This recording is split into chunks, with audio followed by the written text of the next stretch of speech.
കേരളം കാത്തിരിക്കുന്ന ഒരു വൻ ദുരന്തമുണ്ട്. ജലബോംബ് എന്നറിയപ്പെടുന്ന ഇടുക്കി ജില്ലയിലെ മുല്ലപ്പെരിയാർ. വയനാട്ടിലെ മുണ്ടക്കയിൽ നടന്നത് ഒരു സൂചന മാത്രമാണ്. 300 പേരുടെ ജീവൻ നഷ്ടമായത് നമുക്കേവർക്കും തീരാ ദുഃഖമുണ്ടാക്കി.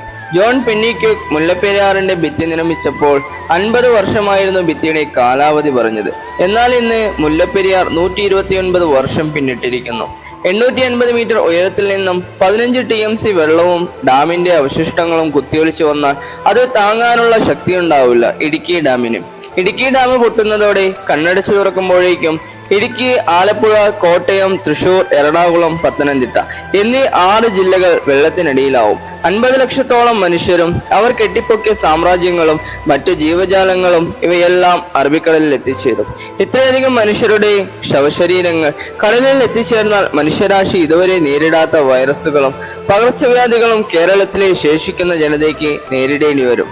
അന്യസംസ്ഥാനത്തിന്റെ വൈദ്യുതിക്കും വ്യവസായത്തിനും വേണ്ടി നമ്മുടെ ജീവൻ പണയപ്പെടുത്തേണ്ട ആവശ്യമുണ്ടോ? ദൈവത്തിന്റെ സ്വന്തം നാട് എന്നറിയപ്പെടുന്ന കേരളം ഏതാനും മനുഷ്യരുടെ ഓർമ്മകൾ മാത്രമായി തീരും.